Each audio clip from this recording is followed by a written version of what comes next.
बिस्मिल्लाहिर्रहमानिर्रहीम।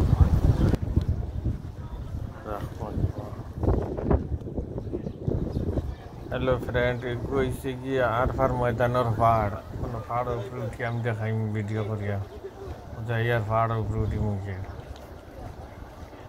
কালে আসরক তো মানে কুলিয়া দে যাইতে পারা যায়।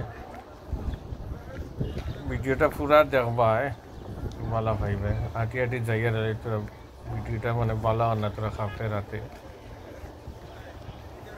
আর মাতানো কিতা খবর করিয়া চাই কমেন্ট করিয়া ভিডিওটা লাইক করিও শেয়ার করিও। হ্যালো ফ্রেন্ড, ভিডিওটা সাবস্ক্রাইবও করিয়া দিলে বুঝছো না, সাবস্ক্রাইব করিও। আল্লাহর কাছে ভরসা রাখো, তুমি তাই নয় একদিন আইবা এনো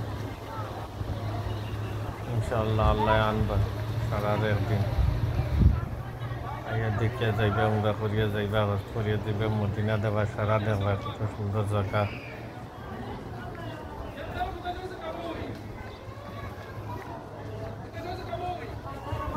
যেটা কিরা লাগছে জানাইবা আর আমার লোকে থাকিও, সাপোর্ট করিও। তোমার তারা সাপোর্ট করে তো আমার ভিডিও দিতেও ভালো লাগবো। সাপোর্ট করিও আমারে।